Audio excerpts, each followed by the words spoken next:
Welcome back to Inclusive Design 24 2022, brought to you in partnership with our Platinum supporters Intopia and Fable, and our Gold supporters Barrier Break, TPGI, and UX for the Win. You can follow us on Twitter at ID24Conf, and if you have any questions for our presenter, tweet them using the ID24 hashtag or post them in the YouTube chat for our QA at the end of the session. I'm joined by Captain Wonderful himself, Bruce Lawson. Bruce, can you introduce our speaker, please? Hello, folks. Thank you, Ian. I'm going to keep it short and sweet. We have Rachel Morgan Trimmer, who is a neurodiversity consultant and a famous author of a book that you can see on either side of her in red. And Rachel is going to be telling us how to be inclusive to neurodiverse people. So I'm looking forward to this. Please take it away, Rachel. Hello. How to be inclusive to neurodiverse people for Inclusive Design 24. So I want to start with about you. That's funny, isn't it? We normally start with about me, but I want to start with about you because this workshop's for you. You can join in if you want. You might find a pen and paper or a note-taking app handy for that. And if you want to ask a question, just ask. I don't want you to be afraid of offending me or saying the wrong thing. It's fine. We're all here to learn. So whatever question is going to help you learn is absolutely fine with me. I didn't know what you look like, so I have chosen to represent you today with this octopus. And the reason for that is because octopi are very, very clever. And for a long time, people didn't realize quite how clever they were. And I find that about a lot of the people that I work with, neurotypical and neurodiverse alike. People are constantly surprising me with how creative they are and how insightful and their problem-solving abilities and their ideas and so on. So that's why I've chosen to represent you as an octopus. Now, I chose this picture because I thought it was pretty, but I found out afterwards that this is a blue-ringed octopus and they're highly venomous.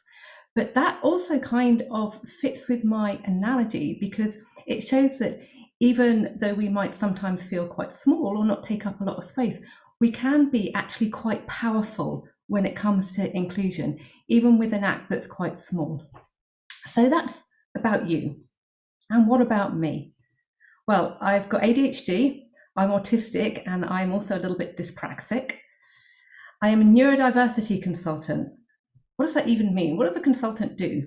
Well, I go to companies and I help them do things like writing policies and helping with issues where you might have some challenges to solve with neurodiverse people, or you want to build on their strengths, you want to help them work at their best. I do an awful lot of training, so I do training courses on everything about neurodiversity, how to be inclusive like I'm doing today, communication and that sort of thing. So that's my job. I'm a TEDx speaker. My TEDx talk is about, it's called Inclusion is Selfish, and I talk about why inclusion is actually a selfish act. I'm an author. You can see the book behind me that I've written, How to Treat Autistic People. It's very short and you can download it from my website if you want. I'm an award winner. I won an award for the poster that goes with this book, and I'm also quite obviously a writer of lists. If you want to talk to me after this presentation, you're very welcome to. You can reach me through my website, www.sparkleclass.com. I'm on Twitter as Rachel M. Trimmer, and you can find me on LinkedIn if you search my full name, Rachel Morgan Trimmer. So this is what I'm going to be talking about in today's session. First of all, we're going to be talking about what actually is neurodiversity. What do we mean by that term? Then we're going to take a closer look at the conditions, some of the neurodiverse conditions. Then I'm going to talk a little bit about why we should be inclusive. And finally, I'm going to turn off my screen share and I'm going to tell you 7 things that you can do right now to be inclusive. And I'm going to use the visual aids behind me. I've got 7 up here, and I'm going to use them to help you learn 7 tips about being inclusive. So to start, what actually is neurodiversity? Neurodiversity is a term meaning the wide variation and difference in everybody's brains. It's a little bit like biodiversity. Everybody's brain is different, and some are more different than others. We also use the term neurodiversity as a way to describe particular conditions in the brain that are characterized by certain strengths and certain challenges. You're probably familiar with a lot of these. First up, we have dyslexia. That's probably the most well known. About 10% of people in the UK, where I live, are diagnosed dyslexic. Then we have dyspraxia. That is a way of it's developmental coordination disorder.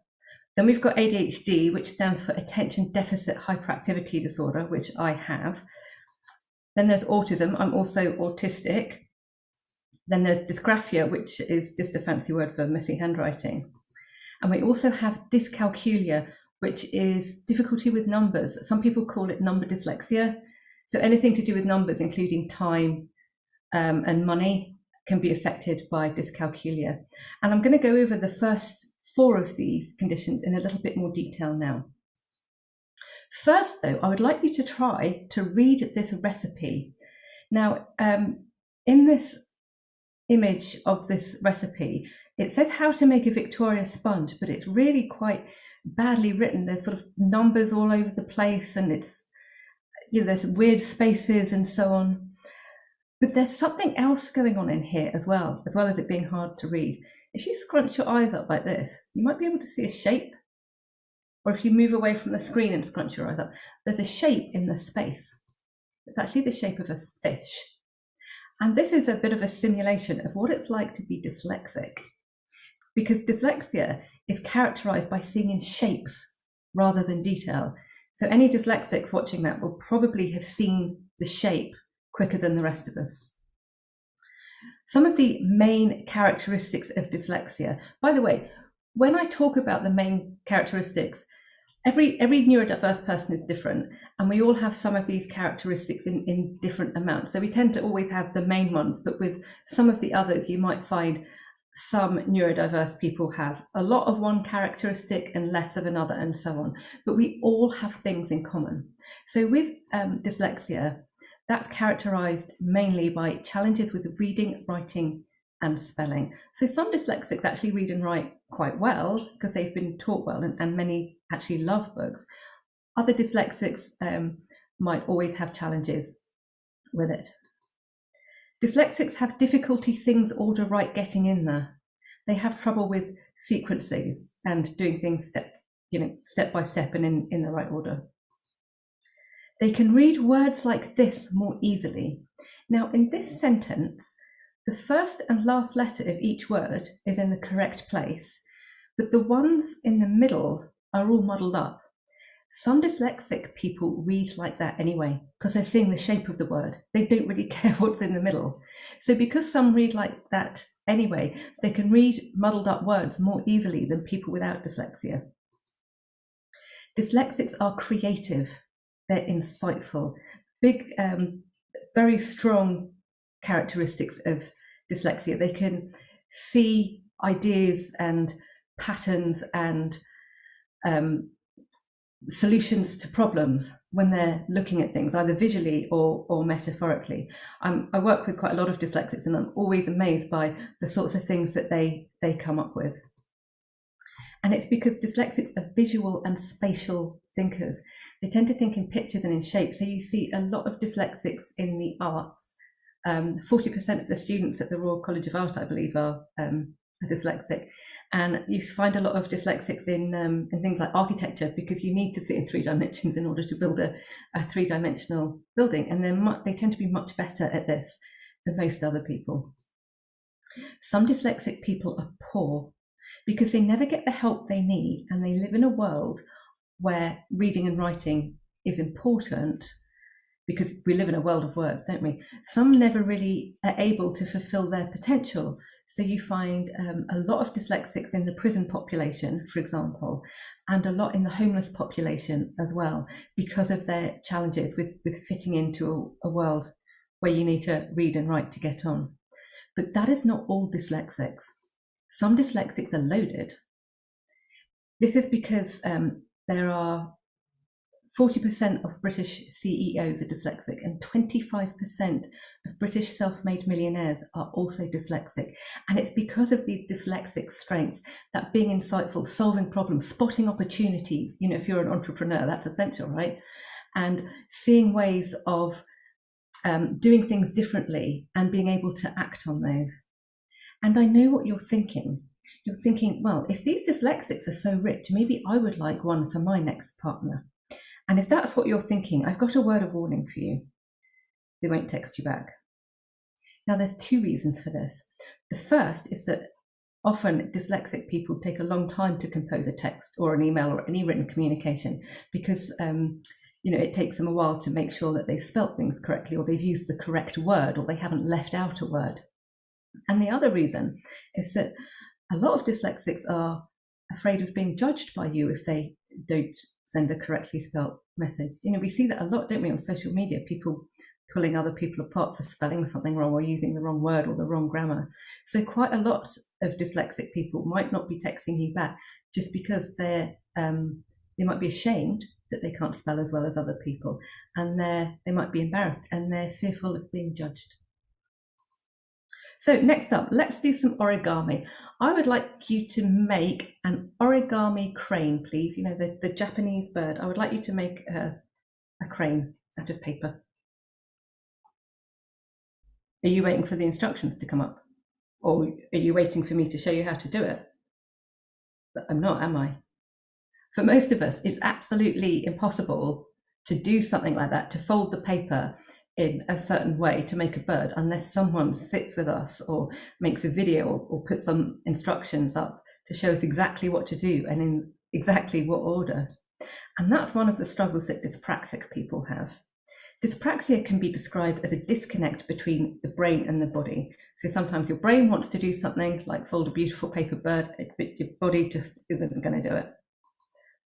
Dyspraxia is characterized mainly by difficulty with fine and or gross motor movements. So a fine motor movement might be something like using a pen or pencil or a mouse or tying shoelaces, and a gross motor movement would be something, it can be simple as as simple as something like walking through a door, or going up and down steps, or using the exercise machines at the gym. Some dyspraxics have difficulty with both of these, and some have just one or the other. If you're dyspraxic, I am sorry to tell you this, but you cannot be Tom Cruise, because all that stuff that Tom Cruise does in his films is really hard for dyspraxic people. You know, the rock climbing stuff that he does, jumping. I mean, it's hard for most people, but it's especially challenging for dyspraxics, some of whom can't swim or have trouble learning to swim or can't ride a bike. So you can't be Tom Cruise, but it's not all bad news, because it's easy to feel like you're in a romantic comedy if you're dyspraxic. Because you know the scene where the woman's coming out of the door and she's holding the papers and she bumps into the handsome man and she drops the papers on the floor and he helps her pick them up, and then hilarity ensues.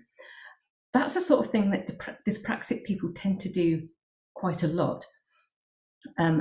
We tend to drop things quite often. We tend to quite often have trouble going through doors, and we quite often bump into people too. So it's easy to feel like you're in a romantic comedy if you're dyspraxic. We are creative problem solvers, though. We can't always do the things we want to because our body doesn't always cooperate, so we find other ways of doing it. We're persevering as well. We want to do the stuff our friends are doing. Our friends are going swimming, they're riding their bikes, they're pretending to be Tom Cruise and climbing up the rocks. So we can be quite persevering and resilient because we can learn to do these things. It just takes us a little bit longer. We have poor proprioception. Proprioception is knowing where your body is in relation to everything else in your world. So if you were to reach your finger out now and point it towards your screen and stop your hand right before your finger touches the screen, you could probably get quite close to it. Now for dyspraxic, they might stop further away because they're afraid of touching it, or they would stick their finger far too far, end up touching the screen and getting a mucky handprint on it. So we have poor proprioception. We're not always sure where our body ends and something else begins. And we have trouble saying stuff like poor proprioception. You might have noticed I sometimes trip over my words. That's partly because I'm autistic and I can't always get the words out, but also dyspraxia can affect the mouth. So difficult words are sometimes hard to get out because our mouth doesn't always cooperate with what our brain is telling it to say. Right, do you want to play memory game now? Yeah? I'm going to show you some things on the screen. I would like you to remember as much as you can about them. If you cannot see the screen, that's okay, because I'll be describing them for you in words. So first of all, we have a grey tabby cat that's falling asleep on a yellow and green blanket. And then we have a dog, which looks like a husky, outside with a butterfly flapping on its nose. Okay, so you all saw or heard that. Now, we had the cat falling asleep, then we had the baby with the balloon, and then we had the dog with the butterfly on its nose. Everyone's going, hang on a sec, I didn't see a baby with a balloon. That's because this isn't really a memory game. It's a simulation of what it's like to have ADHD. And it's based on a real experience that I had when I went on a listening course.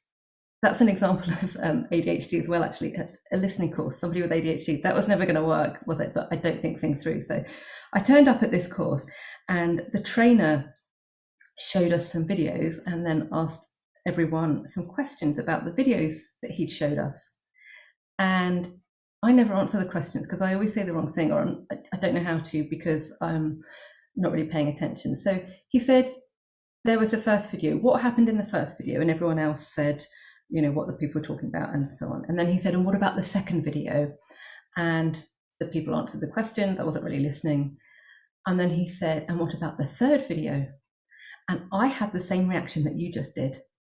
I was like, oh, he's tricking us. There is no third video. There were only two. And I waited for someone else to say that, but they didn't. They started answering questions about the last video that I'd seen.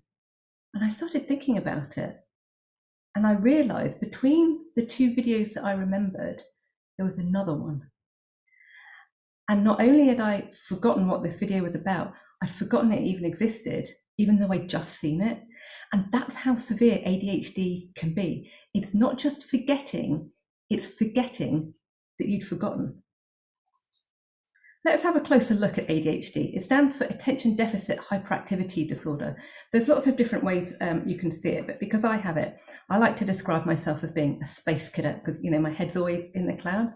I've been criticized for calling myself a space cadet. So I responded by buying myself a t-shirt that says Official Space Cadet on it. Other people have different views of it, and that's absolutely fine because, you know, all of us with ADHD are a little bit different.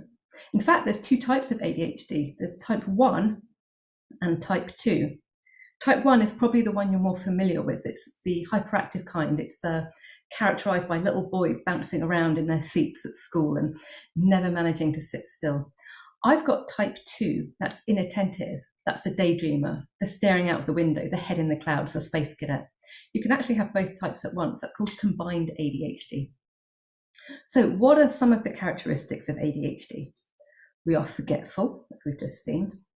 We're easily distracted. So I'm coming to you from my kitchen today, and I'm really hoping that my cats don't start doing anything amusing outside this French door, because that's going to be very distracting for me. We are forgetful. We can be very messy. A lot of people with ADHD don't like tidying up because it's boring, and we also tend to like having things where we can find them, which is, you know, where we can see them often. We are creative. So people with ADHD have tons of ideas all the time. We're always coming up with new ideas. They might be new projects that we want to work on because we love novelty, or they might be problem solving because, like everybody else with a neurodiverse condition, we are quite good at solving our own problems, and then that turns into solving other people's problems. We're inconsistent. So while we might be very messy in one area of our life, we might be particularly neat in another area, an area that's very important to us. We can hyperfocus. This is one of my favorite things about ADHD. If we get in the zone, we can hyperfocus. We can really do an incredible amount of work in a short space of time, because we can shut out all other distractions. A lot of people don't realize this about ADHD. We're not unfocused all the time. We do have this power to hyper focus, but the thing that we're hyper focusing on, it has to be something that we love, otherwise it's not going to work. We tend to be quite disorganized. That's part of the nature of ADHD. We can multitask. This is another thing I love about ADHD. A lot of people say, oh, you can't really multitask, it's a myth, blah, blah, blah. But if you've got ADHD, you can multitask. And some of us do it quite well. And you will find people with ADHD in jobs where multitasking is necessary. For example, being a surgeon, where you've got a lot of different things going on, or anything to do with events where you've got to sort out that person and this curtain and that light all at the same time. So multitasking is one of the great things about ADHD. We tend to be good under pressure. Again, you will find people with ADHD in jobs where pressures are fairly regular occurrence, deadlines and things like that. In fact, we're so good under pressure that if that pressure doesn't exist, we'll create it. We don't have enough dopamine in our brains. Dopamine's the reward chemical, so we unconsciously look for things to create that. So people with ADHD at university are always the ones handing their essays in just at the last minute, or Indiana Jones, when the rock comes down, he just grabs his hat and you've got that feeling of just in time. And it gives you that sort of thrill, doesn't it? So that's why we're quite often late or leave things to the last minute, because we're trying to create that reward rush that we get from doing something just in time. And it means we're excellent in a crisis as well. We actually calm down in a crisis because it appeals to our natural tendencies. And of course, we have difficulty finishing anything. We like novelty, so we sometimes get bored of things before they're finished and stop doing them. So I want to do a little drawing game now. I would like you, please, if you've got pen and paper there, or you've got note taking, and if you haven't, you can just imagine this for yourself in your head. I would like you, please, to draw a bat and ball. And I'm just going to give you a moment or two to do that.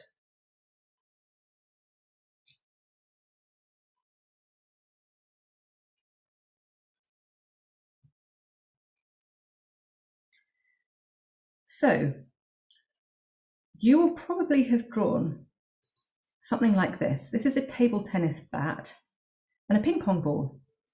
You might have drawn a cricket bat and a cricket ball, or a baseball bat and a baseball. Probably something along those lines, a bat and a ball. That's not what I said. So if you've done that, you've done it wrong. What I actually said was a bat and ball. And here we have a picture of a cricket bat and a boar, as in the wild pig. If you heard me correctly and you drew a boar as in the wild animal, you've still done it wrong, because that's not what I meant. I meant a bat as in the animal that flies at night, and a boar as in a boring person. That's supposed to be a picture of me, by the way. I tend to ramble on about the archers and cakes and so on. So how did you feel about all of that? Probably not very good, right? Because of course you heard bat and ball. Bat and ball is a thing. Bat and ball makes absolutely no sense whatsoever. So I said something quite unclearly and then blamed you for getting it wrong. And I used words that don't really go together. It doesn't really make any sense. And I still blamed you for getting it wrong. And I used two words that can mean different things: a bat that you play with, or a bat that's an animal, and a boar that's a wild pig, and a boar that's a boring person. And I didn't specify which of those that I meant, but I blamed you for getting it wrong. And this is a simulation of what it's like to be autistic. We quite often don't understand other people, and we quite often think they say things that don't really make any sense to us. And yet when we try and do our best, we try and do what they're asking us, we get blamed if we get it wrong. Autism is a really complex condition, and it's very hard to sum up in one sentence. But I discovered recently, the Maoris, the people in New Zealand, their word for autism translates as in their own time and place. And I really like that, because it feels very special. It kind of sums it up without the negativity that so often surrounds autism. Now, with the other characteristics, I just listed them, but with the autism one, I'm going to do it slightly differently. I'm going to list some of the things that people say to us, because we get a lot of these negative messages. So I'd like you to hear the sorts of things that I hear. You don't fit in is the first one. And this isn't often said to us explicitly, but we feel it even if it's not explicit. We often feel that we don't fit in, or we're doing the wrong thing. You're weird, that comes up quite a lot. In fact, I've got another talk that says learning to live as a weirdo, because I've started embracing that. Why are you making such a big deal about it? We get this a lot. Things are important to us, and we like to do things properly, and we might feel quite deeply about certain things. And other people often don't understand that and say, why are you making such a big deal about it? And the answer is because it is a big deal, at least to us. You're insensitive, I get that a lot. We tend to be quite blunt, quite plain speaking, and we get told we're insensitive, but we also get told that we're too sensitive. You're insensitive, you're too sensitive. I don't know how both of these things can be true at the same time, but I hear this a lot. It's, you know, people say this as if there's a correct amount of sensitivity, which there isn't. It's purely subjective. Stop going on about it. I hear this a lot because I go on about things that I like, that are interesting to me. That was a joke. It's commonly reported that autistic people don't understand jokes. That's not true. We do understand jokes. If we're not laughing at your joke, it's because it wasn't really that funny and we didn't realize it was supposed to be a joke. So saying that with a joke, maybe, you know, you could be working on your material. Why can't you just do the thing? We have a lot of problems, like people with ADHD, getting started doing things, you know, getting stuff done that maybe causes us anxiety, that is not like following our passions and so on. People don't understand that it's almost physical, something that's preventing us from doing things that other people find easy. For some people, it's even getting out of bed or getting into the shower. It's simple stuff, but there's something that prevents us. So it's much harder for us than other people to do certain, quite often ordinary things.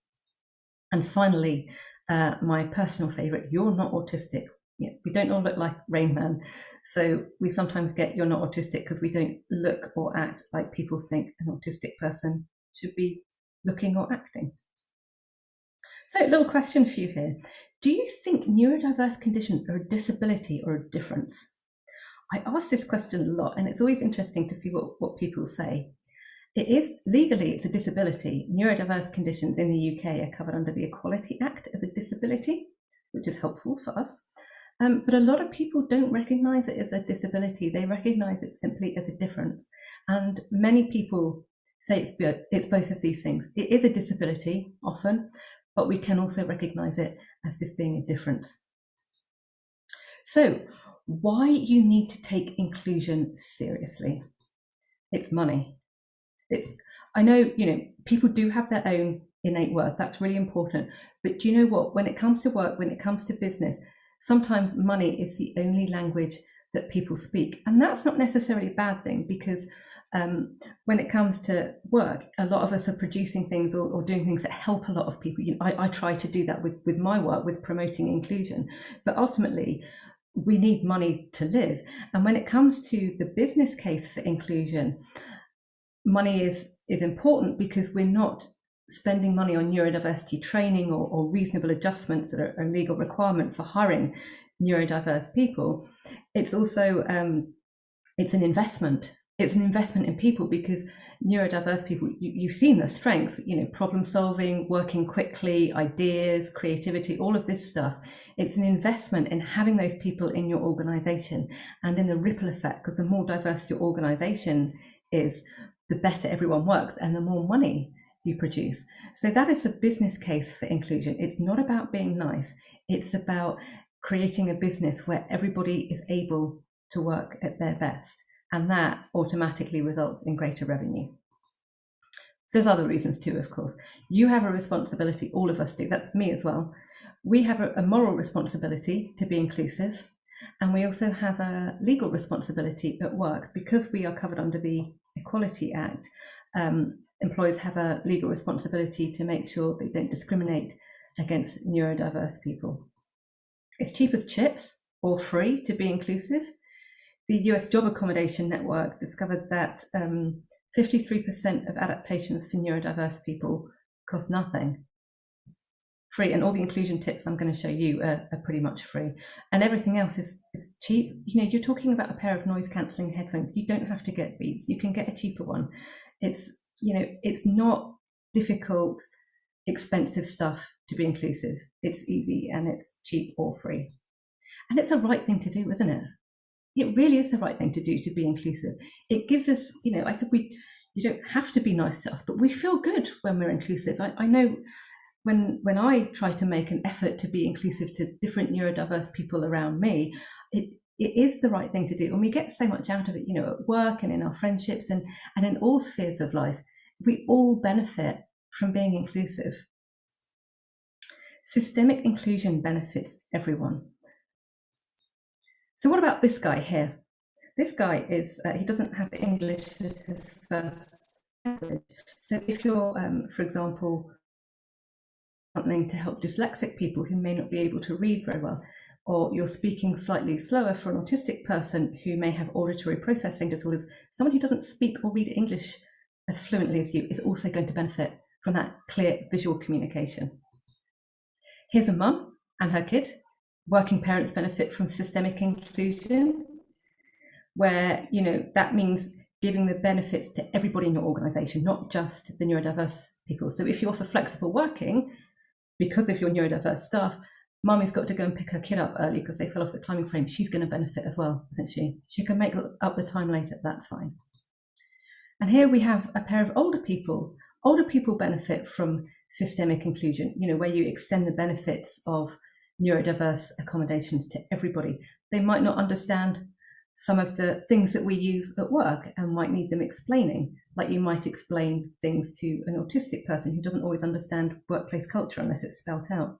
It's not just older people at work either. What if you have aging parents or grandparents and you want to go and pick your grandma up from the hospital or something like that? We're back to flexible working, aren't we?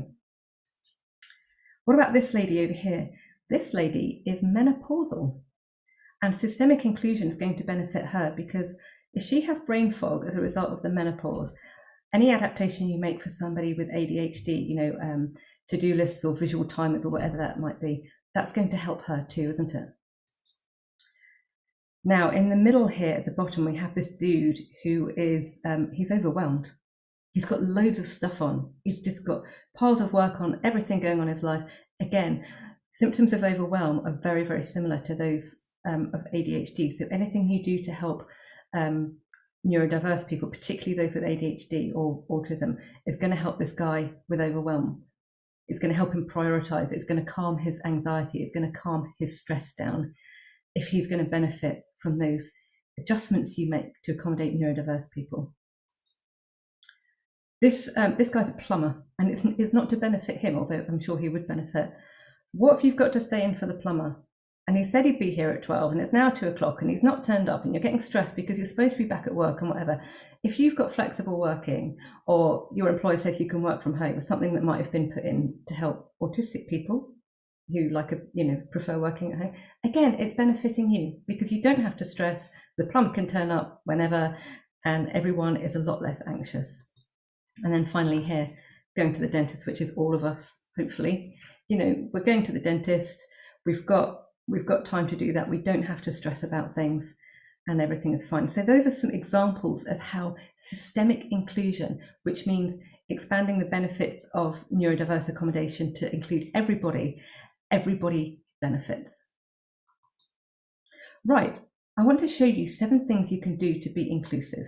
I'm going to stop screen sharing now and I'm going to use the visual aids behind me. So I've got 7 tips for you. The first one is tell people what to expect. You know, at this conference, we had the schedule already at the beginning, didn't we? We know exactly what's going on in every hour and we know what each talk is going to be about. So we know what to do, when to turn up and what we want to attend and so on and how to access it and everything like that. And if you're going to a real physical place, that can really help as well. You know, telling people what time it starts, what time it finishes, if the toilets are there, if there's going to be food served. That's quite important for me because I love food. One example of how this is done really well is in an ordnance survey map. This is one of where I live in Manchester in the UK. An Ordnance Survey map always has information on it to help you plan your trip, so you know what kind of paths you're going to be going on, so what kind of shoes you're going to be needing to wear if it's steep, so how much energy you're going to need to get up the hill. And of course it shows you where the toilets are, where the car parking is, and where the pub is, which is very important. So that's tip 1. Tell people what to expect. Number 2 is use meaning and context to explain. Now, everybody benefits from having meaning and context around being given an instruction or helping them do something. But for neurodiverse people, meaning is more significant. We rely more on meaning, knowing why we're doing something, than most other people. And an example I've got here is this phone hotel that I made. So I put my phone in this when I'm using it too much, and I need to put it away. I could have just put it in a normal box, but that's not fun or exciting. And I wanted it to be a bit more exciting than that. So I built myself this little phone hotel. The glass comes off and you can pop your phone in there, check it in, and leave it alone for a bit. You might recognize the hotel. It's the Overlook Hotel from the film The Shining. So this is obviously very personal to me. It's got meaning to me. And it means that I use it more than I would for than just a normal box. So that is tip 2. That's use meaning, using context to explain things. Tip 3 is illustrated by this cup here. So this came from my local Chinese supermarket. Now, if I want another one of these, I could write this. These are Chinese characters. I could write that on the shopping list and give it to my husband to go and get me a tea. It's going to be really hard for him to find this because he cannot read Chinese characters. So he could do it, but it's going to take him ages because there's loads of tea at the Chinese supermarket. I could write the words in Western letters, which is Lu Jiao Jiang. I could write that down for him, but again, that's going to take him a long time to find. What I could do is say it's a pink one with the stag on it, because there's a picture on the front of the tea, quite a big picture, and the background is pink and it has a nice drawing of a stag on it.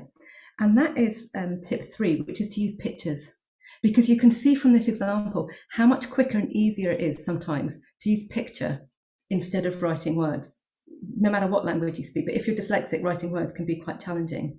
So pictures are often a really good inclusion tip.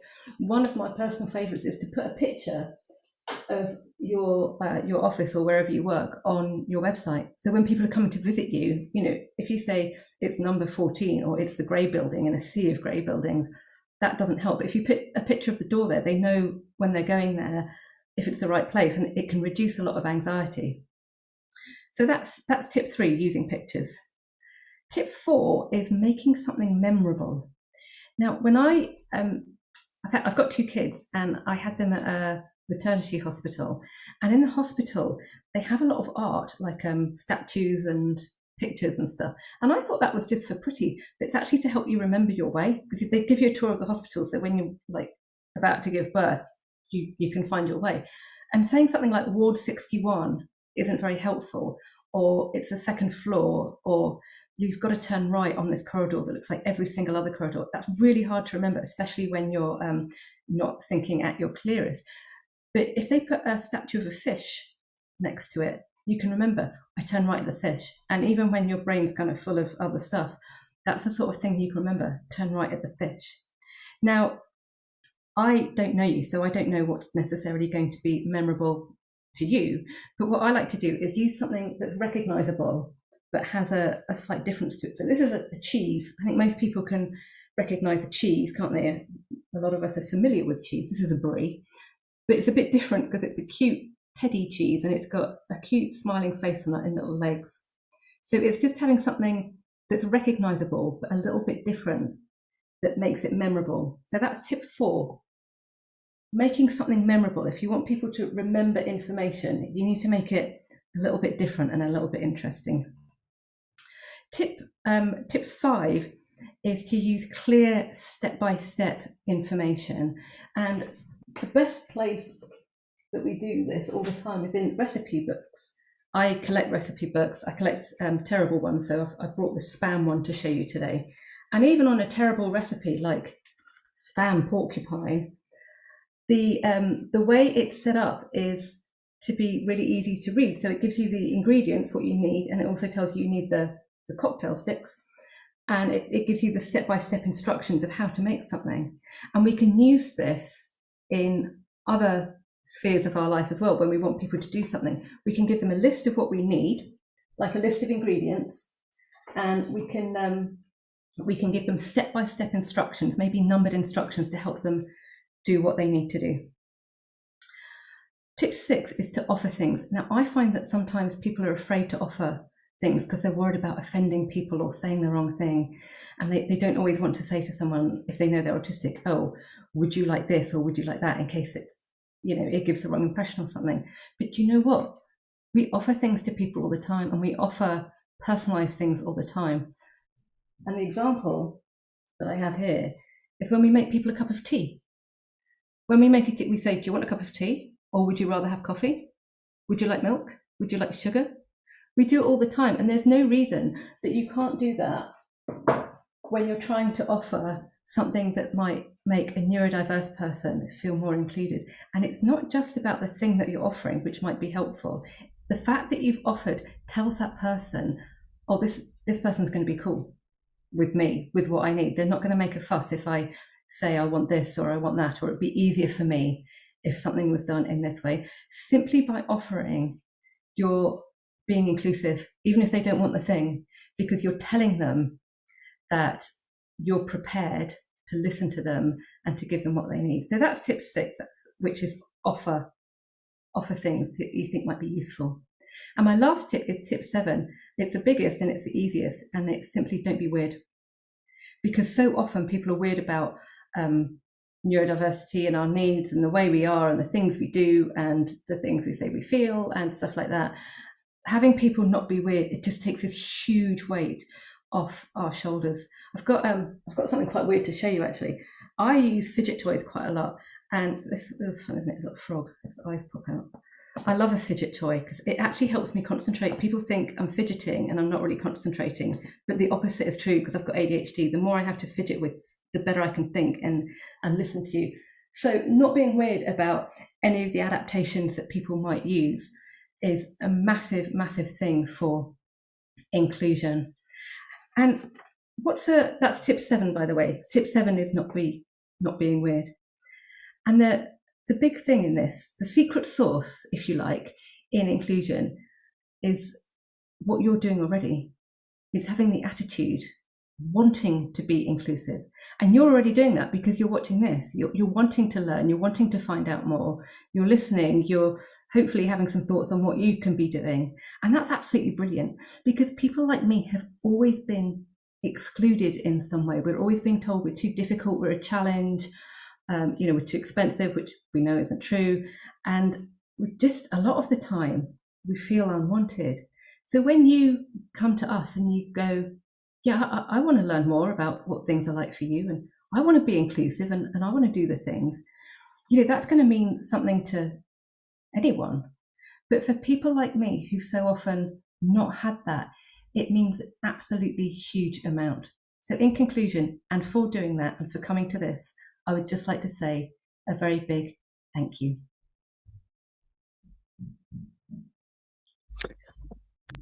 Thank you very much, Rachel. That was a very interesting presentation with some great tips at the end. Do we have any questions, Bruce? We have lots of questions. So I'm going to claim my co-host prerogative and ask mine first, so we know that we're going to get around to it. So, Rachel, where can I get an overlook phone hotel? Because I didn't know they exist, and now I really, really want one. I built this myself. I got this, I think it's called a box frame, which is originally from IKEA, but I got it from a charity shop. And the other bits, the bin's made out of an old Weetabix box, and the other bits I got from a Doll's House Emporium. They sell overlook carpets in a Doll's House Emporium. That one, that's just a bit of paper. I'll show you actually. That's a bit of paper. I just got the pattern off the internet, as I did with this picture. I just printed that off, so it's actually paper, not carpet. I was going to do it on fabric, but I thought it would just be quicker to do on paper. Epic, thank you. A question from Andrew. The more I hear people talk about ADHD, the more I see myself a lot in the things they describe. As somebody who turns 40 next month, do you think there's any value in investigating a late diagnosis? Andrew, that's a really good question, and it's one I get asked a lot, particularly from people who are about your age. I'm also late diagnosed. If you want to get a diagnosis, that's up to you. You don't need a reason. Just knowing for some people is enough. Often people are asked to justify it, particularly by their GP. So why do you want it? You're managing. It's fine. Just wanting a diagnosis is enough of a reason to pursue one. You might not want one. Some people I know, they just choose not to. They know they've got ADHD or autism or whatever, and that's absolutely fine, and they don't need it. It's something for you to explore, yourself, to see if it is going to make a difference to you. I find a lot of people find it helpful to talk to other people with ADHD.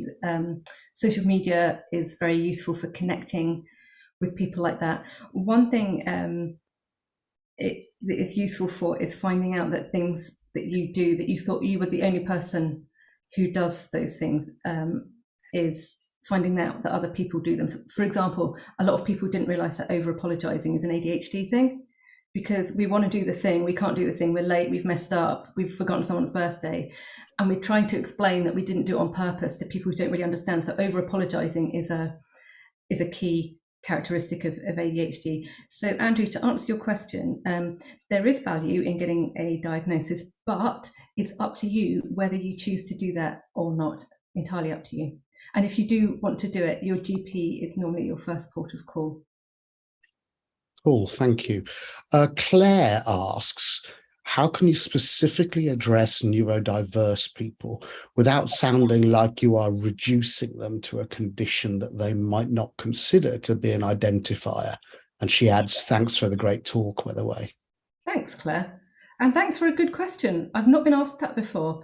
It is a good question because we vary an awful lot in how we like to be addressed. Like, I don't care if people say that autistic woman, because that's fine. Other people are not going to like that.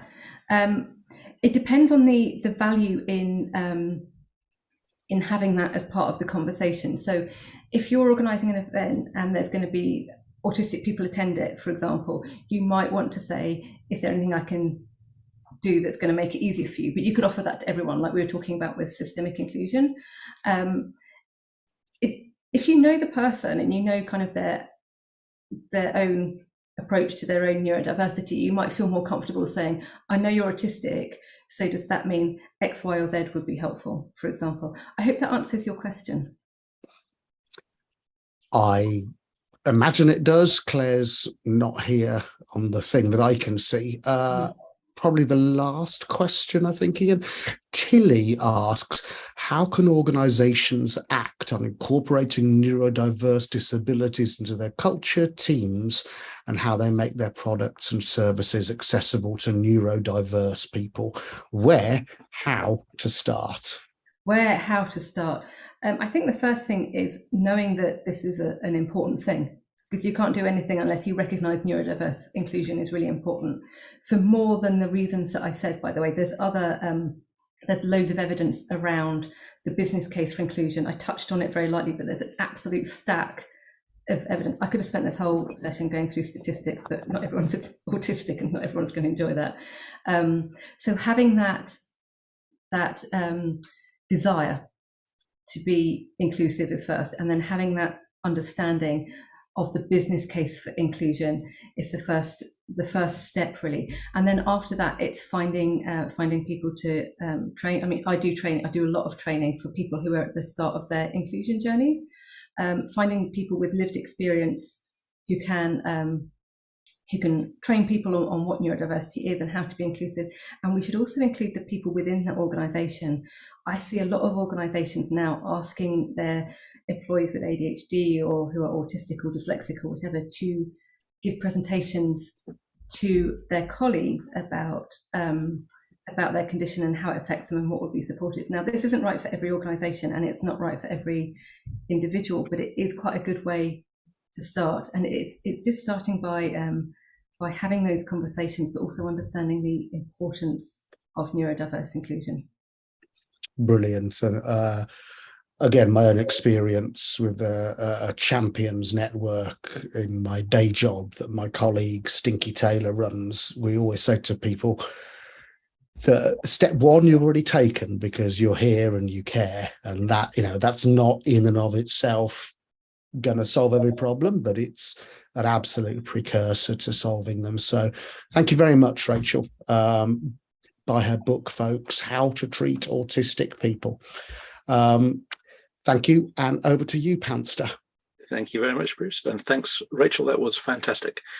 If you like this session, please hit the YouTube like button, and don't forget you can subscribe to youtube.com/inclusivedesign24 to be kept in the loop on any of our future events. A reminder that ID24 is a respectful community, and you can find our code of conduct on the Inclusive Design 24 website. Inclusive Design 24 is brought to you with thanks to our supporters, Intopia, Fable, Barrier Break, TPGI, UX for the Win, Equal Entry, Infoaxia, Intuit, the Law Office of Lainey Feingold, Adrian Roselli LLC, and WebAble. And we will be back on the hour with our next session, which is definitely Kate Every, who will be talking to us about dangerous design, why we need to think about design ethics. Thank you very much, and we'll see you in a few minutes.